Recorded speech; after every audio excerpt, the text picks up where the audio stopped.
Sarah turned from the screen, her calm demeanor masking the calculation happening behind her eyes. Lieutenant Park, continue monitoring their communications. Commander Reeves, join me in the tactical room. As they walked through the Defiant's streamlined corridors, Sarah noticed how the ship hummed differently than any vessel she'd served on before. The vibration wasn't from conventional engines, but from something far more sophisticated. Technology that had consumed Earth's brightest minds for the past decade. Commander Olivia Reeves matched her captain's stride. The Vraxians are deploying a standard intimidation protocol. Their scans are aggressive but superficial. Good, Sarah nodded. Did they detect anything unusual? No, Captain. The quantum masking systems are performing exactly as designed. Their sensors are reading us as a light diplomatic vessel with token defensive capabilities. They entered the tactical room, where a three-dimensional projection of the Vraxian battlecruiser rotated slowly above the center table. Its massive form was annotated with weapons emplacements, shield generators, and vulnerable points.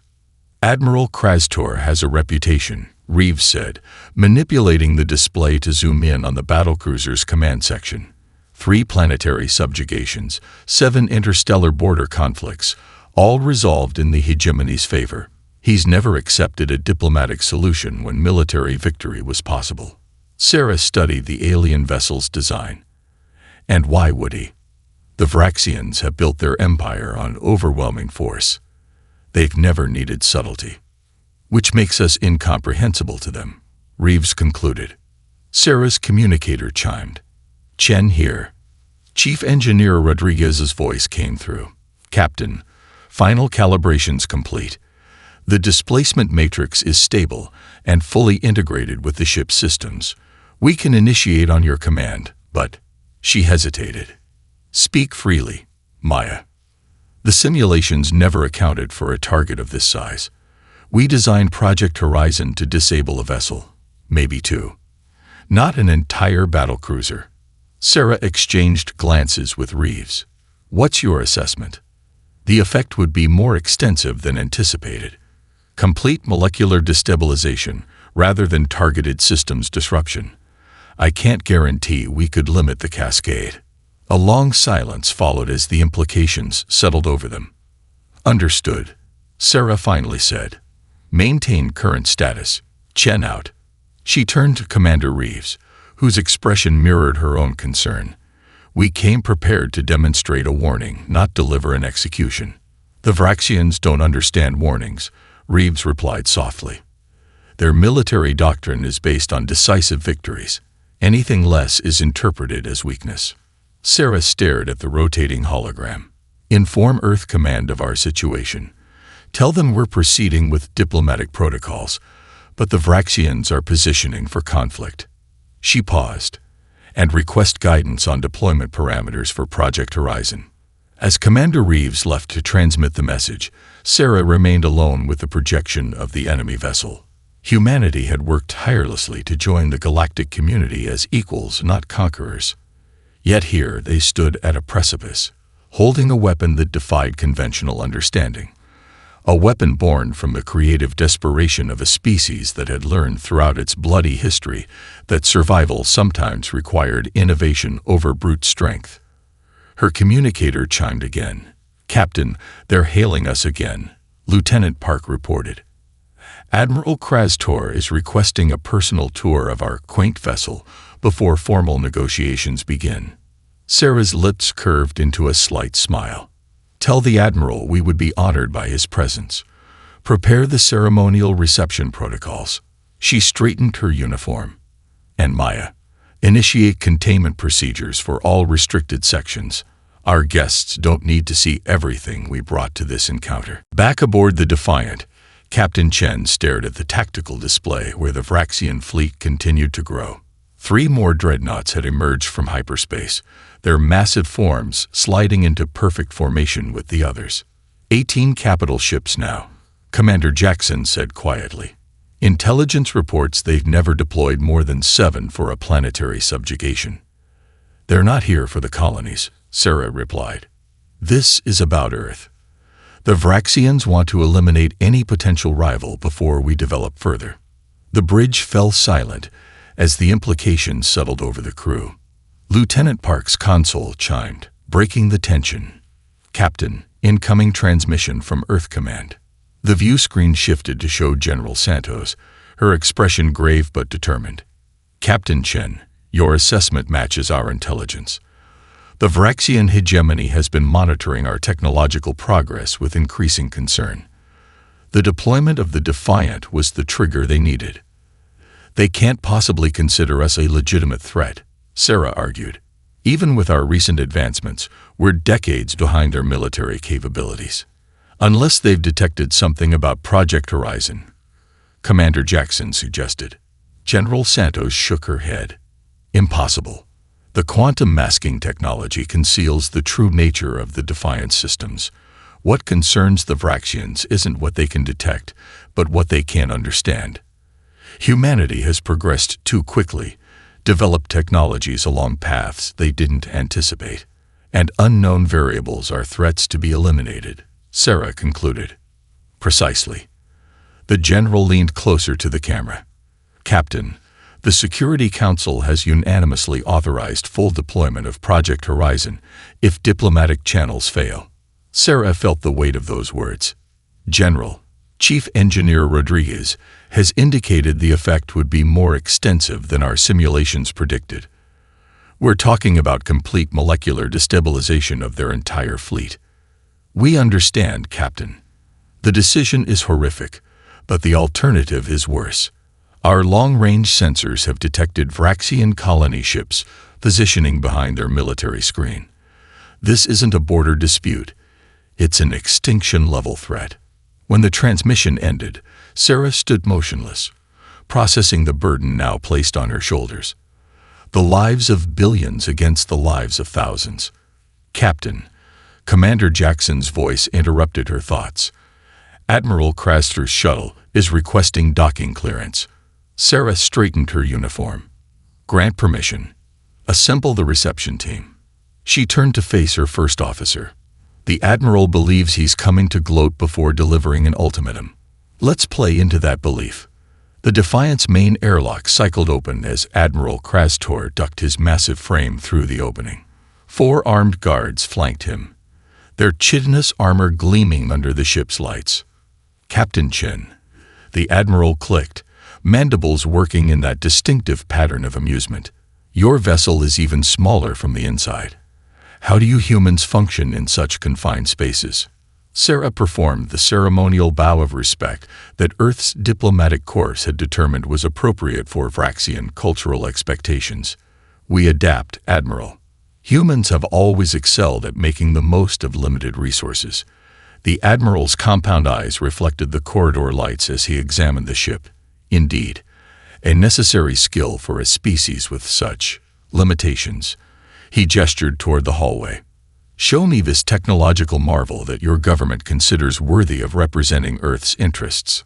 As Sarah led the delegation through carefully prepared areas of the ship, she maintained a pleasant diplomatic facade while cataloging every dismissive comment, every condescending observation.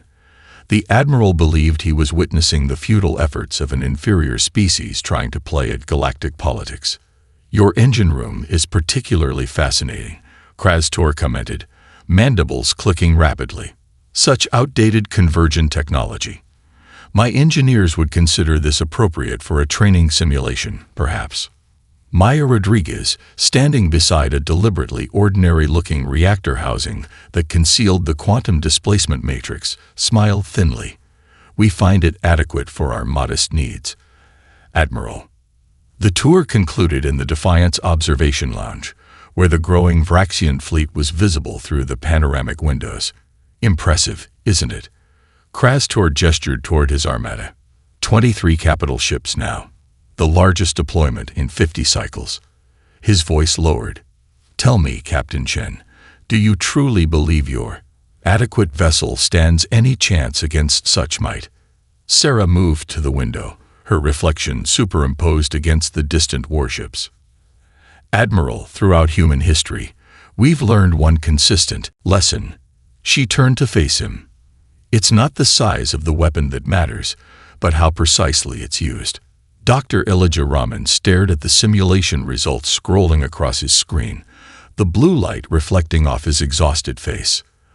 The Mars facility had been his home for so long that he sometimes forgot what Earth's sky looked like. Worth it, he thought, if the project saved humanity from extinction. New data coming in from the Defiant, his assistant, Dr. Amara Osi, announced. The Vraxians have deployed 23 capital ships. They're serious about this. Elijah rubbed his eyes. More than we anticipated. Run the calculations again with the updated fleet configuration. The holographic display in the center of the lab shifted, showing the Defiant as a small blue point against a growing constellation of red Vraxian vessels. Numbers and equations flowed around the projection as the quantum physics engine recalculated effect parameters. The displacement field would need to expand approximately 12% beyond our original estimates, Amara noted, her fingers moving through the hologram to adjust variables. Power requirements increase exponentially with field size. Elijah moved to join her at the display. Can the Defiant systems handle the load? Yes, but Amara hesitated. Containment becomes more problematic. We designed the field to maintain precise boundaries, but at this scale, there's a statistical probability of quantum bleeding. Define statistical probability, Elijah asked, though he already suspected the answer. 7% chance that the displacement effect could propagate beyond the targeted vessels. She manipulated the projection to demonstrate. If that happens, the cascade could theoretically continue until it encounters a natural disruption point, like a planetary gravity well. The implications hung heavy in the air between them. Project Horizon had been developed as a precision instrument, not a weapon of mass destruction. Every simulation, every test had focused on minimizing collateral effects. Elijah's secure communication terminal chimed. Dr. Rahman, this is Captain Chen of the Defiant. He glanced at Amara before activating the link. Captain, we were just reviewing your situation. 23 capital ships is considerably more than our test parameters. Sarah's face showed the strain of her position, though her voice remained steady. That's why I'm contacting you directly, Doctor. I need to understand exactly what happens if we activate Project Horizon against this fleet. No diplomatic language, no reassuring simplifications, just the truth. Elijah appreciated her directness. The quantum displacement field will temporarily shift the molecular structure of everything within its radius into an adjacent dimensional space. 3 seconds later, those molecules return to our dimension, but with subtle alignment errors. And those errors cause the ships to disintegrate, Sarah supplied. That's the simplified version, yes. The reality is more complex. The atomic misalignment creates a cascading failure that essentially unravels matter from the subatomic level upward. The Vraxians won't have time to evacuate. There won't be explosions or debris fields in the traditional sense. Their fleet will simply cease to exist as cohesive matter. Sarah was silent for a moment. And the personnel aboard those ships. Elijah met her gaze through the video link. The same effect. Approximately 30,000 Vraxian lives, based on standard fleet complements. What about containment? Can we target specific vessels? He exchanged glances with Amara. That's the problem, Captain. At this scale, with this many targets in close formation, containment becomes more challenging. There's a 7% chance the effect could spread beyond the intended targets. Spread to what? The nearest planetary body. Potentially further, Elijah admitted. The quantum displacement cascade follows its own rules. Once initiated, it continues until disrupted by a sufficient gravitational or electromagnetic force. Sarah's expression hardened. So I could be authorizing not just the destruction of their fleet, but potentially much more. The probabilities favor containment, he assured her. 93% chance the effect remains limited to the target area, but scientific honesty compels me to acknowledge the alternative. Captain Chen nodded slowly. Thank you for your candor, Doctor. The Vraxians have delivered their ultimatum. We have 6 hours to surrender Earth's colonies and accept protectorate status, or they begin systematic elimination of human outposts. And if you activate Project Horizon, then I become responsible for 30,000 deaths at minimum, with a 7% chance of something far worse. Sarah's eyes reflected the stars visible through her viewport. The question is whether hesitation will cost billions of human lives instead. The communication ended, leaving Elijah and his team staring at the simulation still rotating in the center of the lab. The small blue point representing the Defiant seemed impossibly fragile against the red armada surrounding it. "She'll do it," Amara said quietly. "She has to." "I know," Elijah replied. "I just wish we had more time to refine the technology, to make it precise rather than—" He trailed off. "Devastating," she offered. "Revolutionary," he corrected. "For better or worse, this changes everything." The Vraxian fleet had arranged itself into a perfect crescent formation, the tactical significance of which wasn't lost on Commander Jackson. "They're positioning for a simultaneous firing solution on our colonies," he noted, highlighting the projected weapons trajectories on the tactical display. "From this formation, they can hit 7 human settlements within minutes of each other." Captain Chen studied the holographic projection, her mind calculating possibilities while the countdown to the Vraxian ultimatum ticked relentlessly forward. 4 hours remained. "Any response from the Arcturus Coalition?" she asked, referring to humanity's tentative allies in the neighboring sector. Lieutenant Park shook his head. "Nothing direct, Captain. Their automated diplomatic channel sent the standard considering your situation response, but their defense fleet hasn't moved from their home system." "They won't come," Commander Jackson said flatly. "The Vraxians have 23 capital ships. The Coalition has 5. It would be suicide." Sarah nodded, having expected this answer. Humanity had developed relationships with other spacefaring species, but those bonds were new, untested. None would risk their civilization for Earth's colonies. "We're alone in this," she concluded, "as we've been since first contact." The bridge fell silent as each officer processed the weight of their situation. It was Lieutenant Roselles who finally broke the silence. "Captain, Admiral Krastor is hailing us again." Sarah straightened her uniform. On screen, the Vraxian admiral's face appeared, his mandibles moving in what humans had learned was an expression of satisfaction. "Captain Chen, I trust you've had sufficient time to consider your position. Your colonies are surrounded. Your homeworld is isolated. Your allies have abandoned you." "We're still discussing your proposal, Admiral," Sarah replied evenly.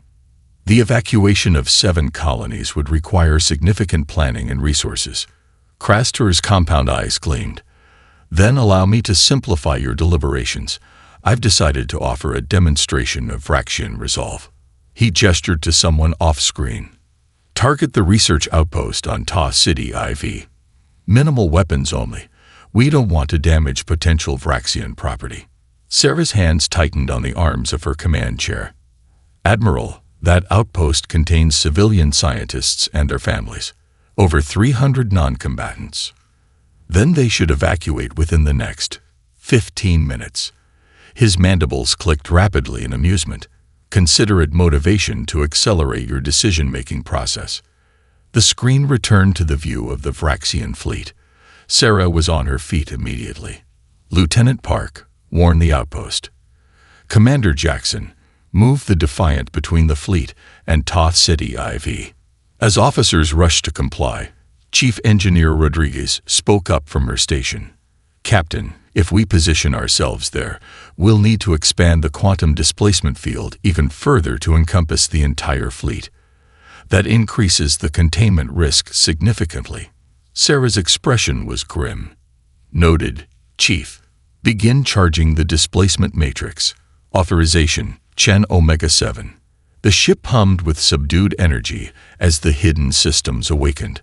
On the bridge, status indicators shifted from standby amber to active blue as the Defiant's true purpose came online. "Displacement field initializing," Rodriguez reported. 20 minutes to full charge. Lieutenant Park looked up from his console. Captain, we'll reach intercept position in 10 minutes. The Vraxians will fire on the outpost 5 minutes after that. And we'll need another 10 after reaching position before we can activate Project Horizon. Commander Jackson concluded. We can't save the outpost. Sarah's mind raced through alternatives, each more desperate than the last. What if we reveal our intentions? Warn them that we possess technology that could destroy their fleet. Jackson shook his head. They wouldn't believe us. Nothing about the Defiant suggests we have that capability. They'd take it as an empty threat from a desperate opponent. And if they did believe us, Rodriguez added, they'd fire everything they have at us before we could activate the displacement field. Sarah stared at the tactical display where a small blue dot, representing the Defiant, moved steadily toward the massive red crescent of the Vraxian fleet. Behind it, the green marker of the research outpost on Ta Ceti IV continued its innocent orbit, unaware that it had become a pawn in this deadly game. 300 lives against 30,000, she whispered. Then, more firmly, against billions of human lives if we fail. She turned to face her bridge crew, her decision made. Maintain course and speed. Continue charging the displacement matrix. Her voice carried the weight of command and certainty. When we reach position, transmit this message to Admiral Krastor. This is your only warning. Withdraw from human space immediately or face the consequences. Commander Jackson raised an eyebrow. He won't listen. No, Sarah agreed. But history will remember that we gave them a choice. The Defiant slid into position between the Vraxian fleet and Ta Ceti IV, a lone sentinel against overwhelming force. On the view screen, the research outpost's lights twinkled against the planet's night side. 300 souls unaware they had become the focal point of a conflict that would reshape galactic politics.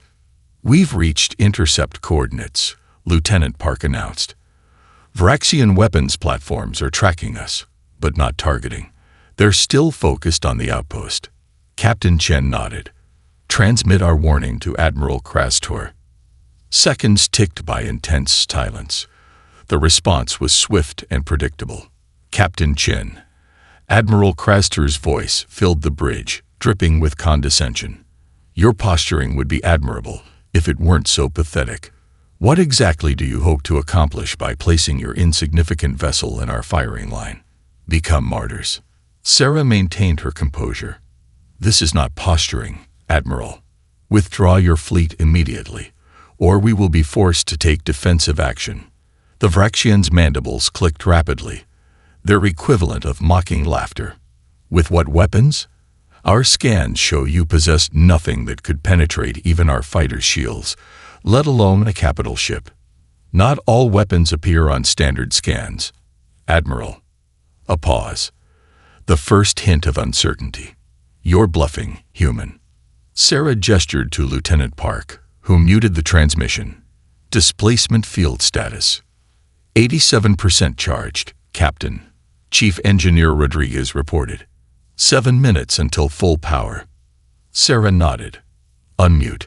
She addressed the Admiral again. I assure you, this is not a bluff. The Defiant possesses capabilities your sensors cannot detect. This is your final opportunity to withdraw. Krastor studied her through the view screen, compound eyes narrowing. An interesting claim. Perhaps we should test it. He turned to someone off-screen. Target their propulsion systems. Disable, don't destroy. I want that ship intact for study. Energy surge detected from the lead dreadnought, Commander Jackson warned. They're powering weapons. Sarah kept her eyes locked on the Admiral. You're making a mistake, Krastor. The only mistake was allowing humans to believe they belong among spacefaring civilizations, he replied. Fire. The bridge lights flickered as the Defiant absorbed the impact of the Vraxian weapon. Warning indicators flashed across multiple stations. Hull breach on Deck 3, Lieutenant Rosells reported. Automated systems responding. Shields at 62% and falling. Evasive pattern Delta, Sarah ordered calmly. Maintain position between the fleet and the outpost. They're firing again. The ship shuddered under consecutive hits. A conduit ruptured overhead, spraying sparks across the bridge before emergency systems sealed it. "Shields at 38%, Jackson called out.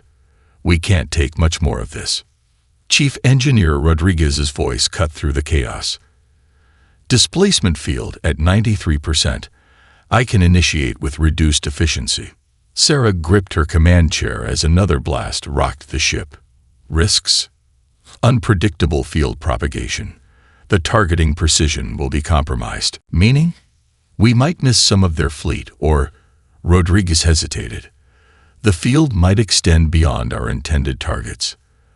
The tactical display showed 3 Vraxian vessels breaking formation, moving to flank the Defiant. On the view screen, Admiral Krastor watched with evident satisfaction.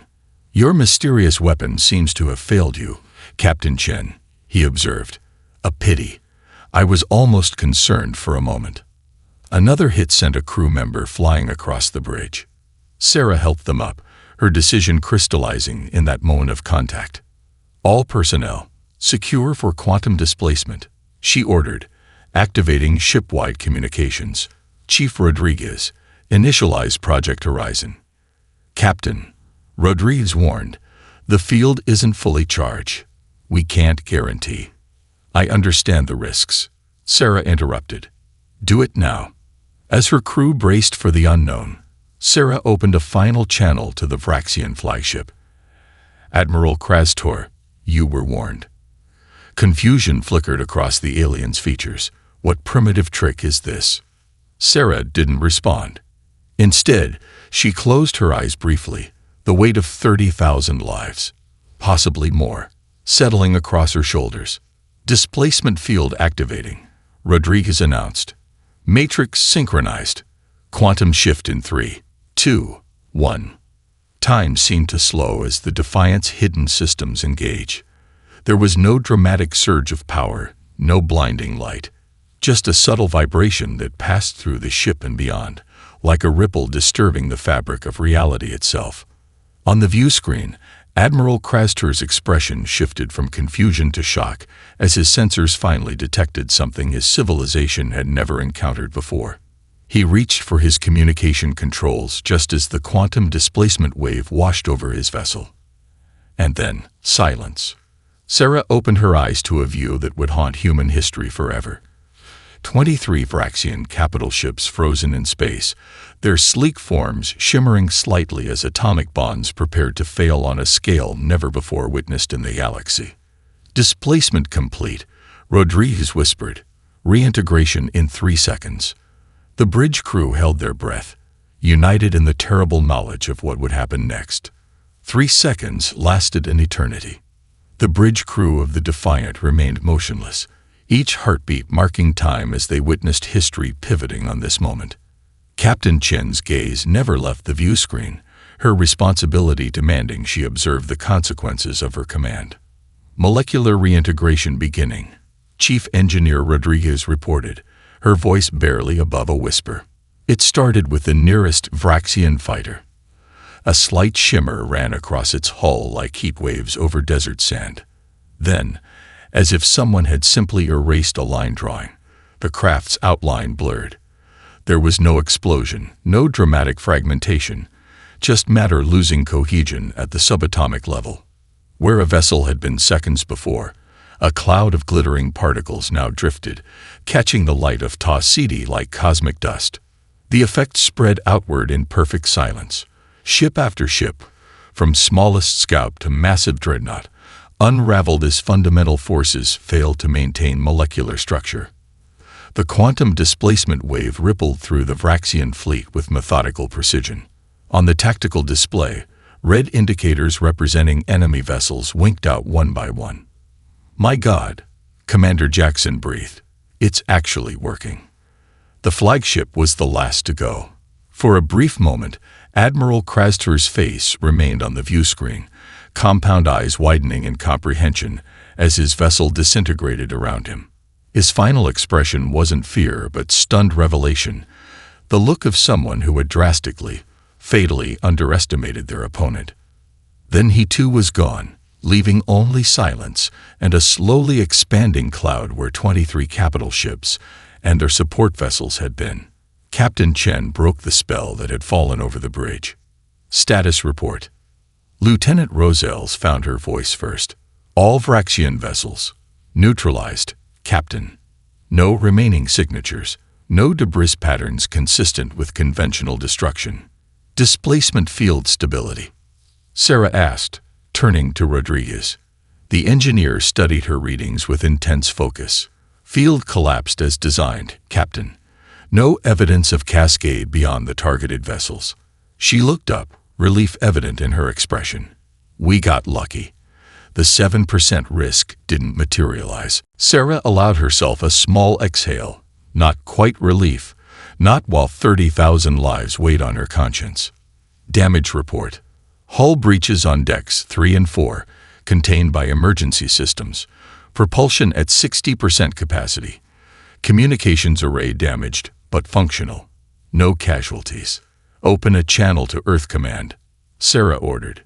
Inform them that Project Horizon was successfully deployed, and the Vraxian threat has been neutralized. She paused, forcing herself to say the words that history would remember. Also inform them that the research outpost on Ta City IV is secure, all civilians safe. As Lieutenant Park transmitted the message, Sarah moved to the viewport, gazing at the glittering particle field that had once been the pride of the Vraxian hegemony. The cloud drifted, beautiful in its way, with no indication of the destruction it represented. What happens now? Commander Jackson asked quietly, joining her. Now we deal with the consequences, Sarah replied. Once word spreads about what happened here, and it will spread, everything changes. Humanity will never be viewed the same way again. They attacked us first, Jackson pointed out. They threatened our colonies, targeted civilians. True, but the galaxy won't remember who fired the first shot. They'll remember who fired the last one. She turned from the viewport, and at this unimpressive little ship unmade an armada without leaving wreckage behind. The implications settled over the bridge. Humanity had defended itself, but in doing so, had revealed capabilities that would send shockwaves through galactic civilization. The Defiant had lived up to its name in defying conventional understanding of weapons technology. Science Officer Dr. Patil approached with a datapad. Captain, I've been analyzing the particle field. Something unexpected is happening. Sarah took the pad, studying the readings. Explain. The molecular dissolution isn't stopping. The particles continue to break down into increasingly smaller components. At this rate, within 48 hours, there will be no trace the Vraxian fleet ever existed here. A clean slate, Sarah murmured. Lieutenant Park turned from his station. Captain, we're receiving transmissions from throughout the sector. Word is spreading faster than we anticipated. The Andorian Confederation is requesting clarification. The Regellian Assembly has raised their alert status. 3 independent trading guilds are demanding to know what happened. And the Vraxian hegemony? Sarah asked.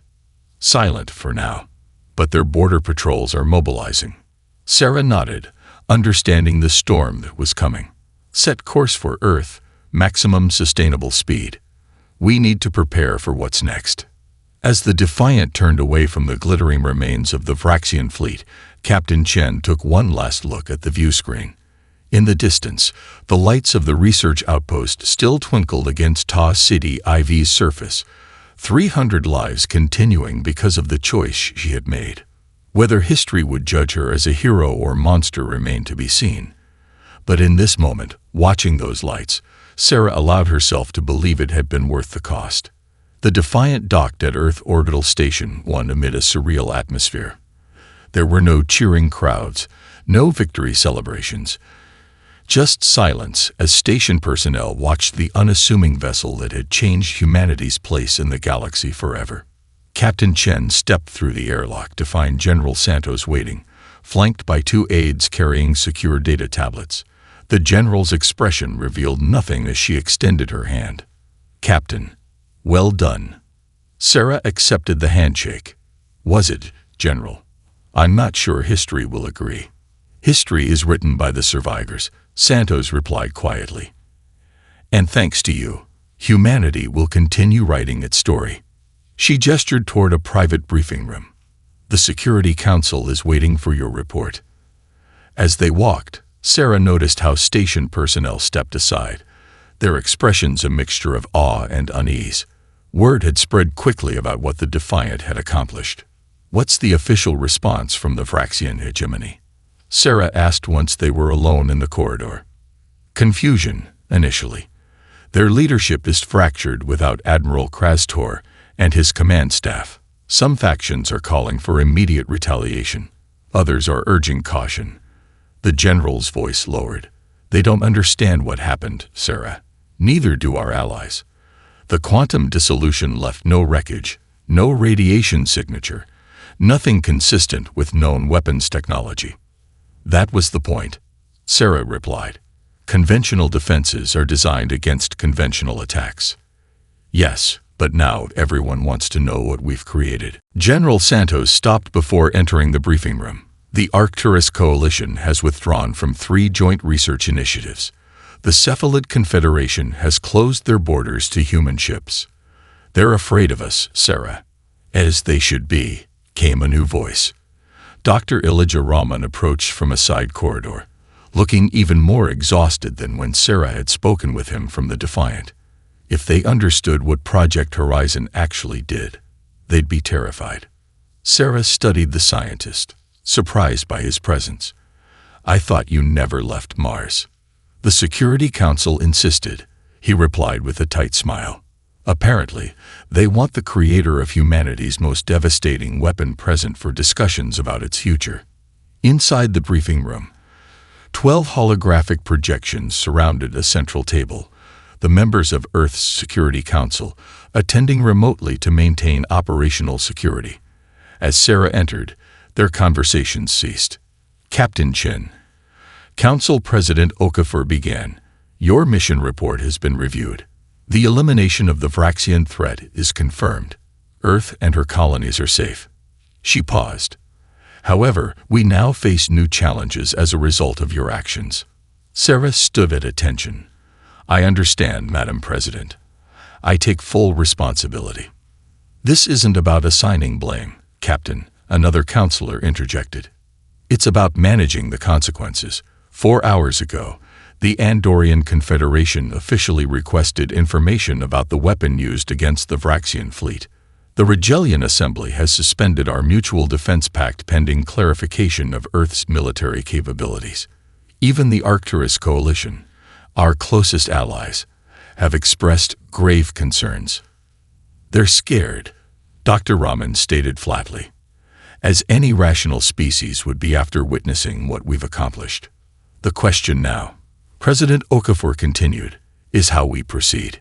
Captain Chen, given your first-hand experience, we value your perspective. Should Project Horizon be decommissioned as originally planned, or have circumstances changed? Sarah felt the weight of the question. The Defiant had been designed as a last resort, a single-use defense against existential threat. The weapon had never been intended for an arsenal. Madam President, Council members, she began carefully. Project Horizon represents power without precedent in known space.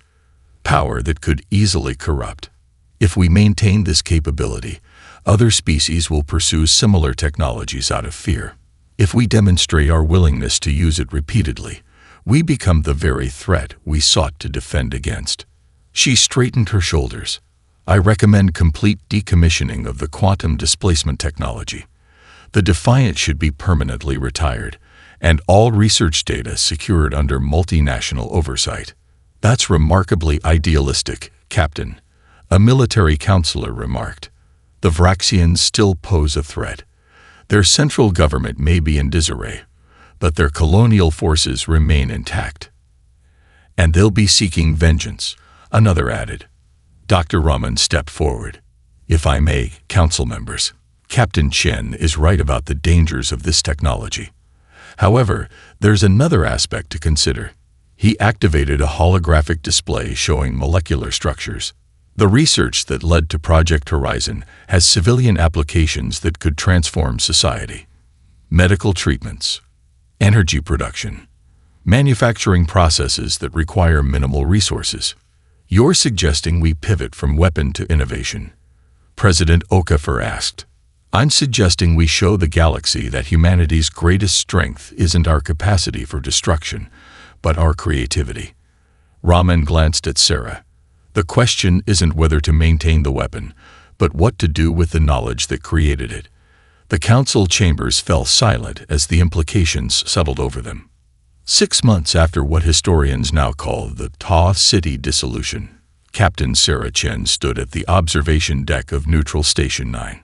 The massive space station, constructed in neutral territory between major galactic powers, hosted the inaugural session of the Interstellar Concordat, a direct result of humanity's sudden and dramatic ascension to major power status.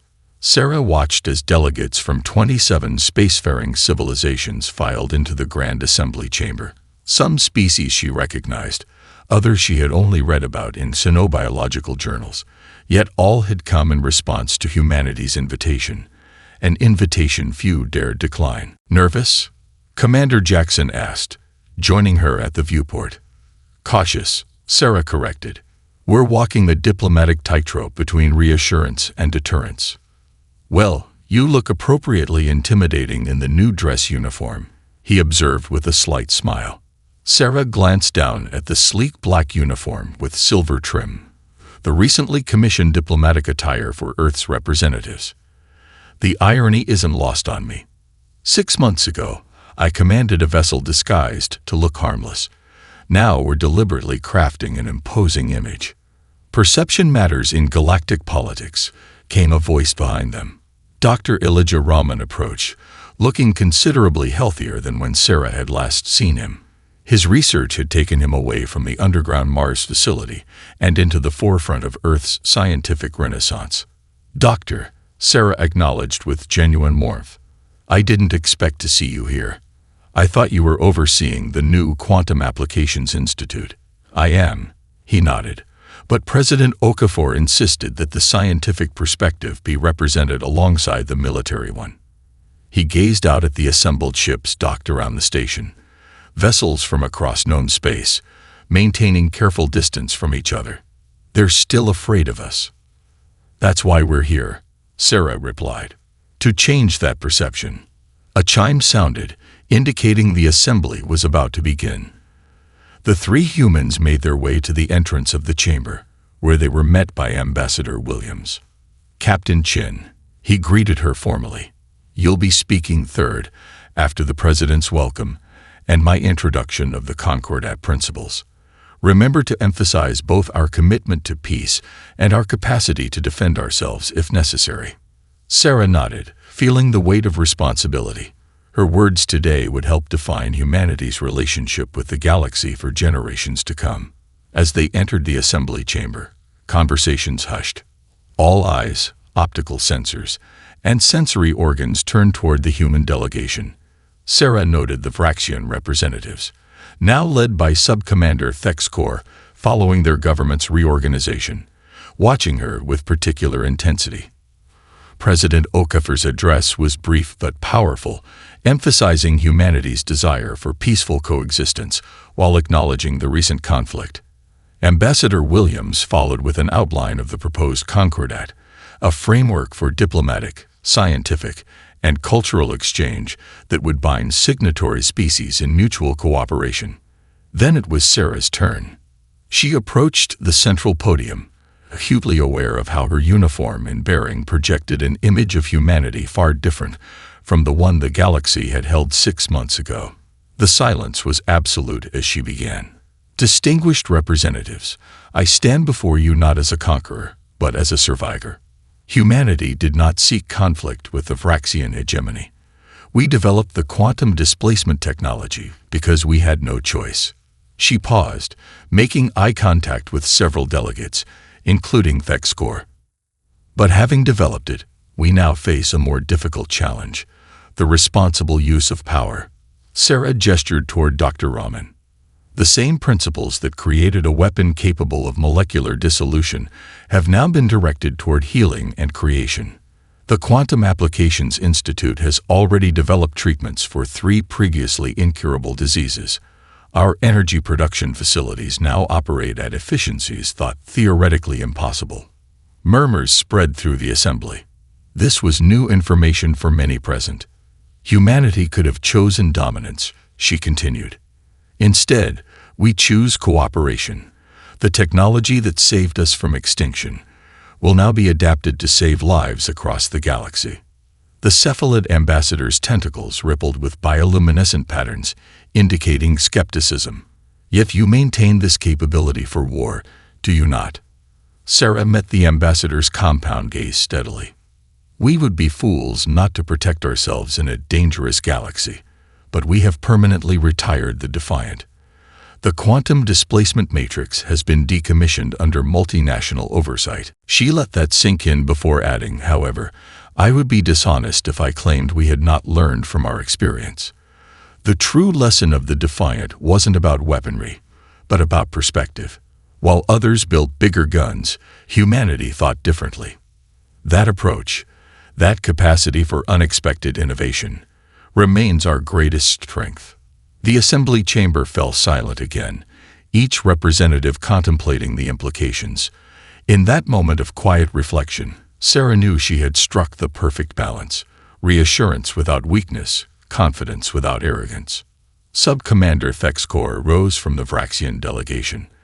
All eyes turned to him, anticipating accusations or threats. Instead, he performed the formal gesture of acknowledgement, a cultural signal of respect between equals. The Vraxian hegemony recognizes humanity's place among galactic powers, he stated formally. We seek not vengeance, but understanding. We would learn from both our mistakes and yours.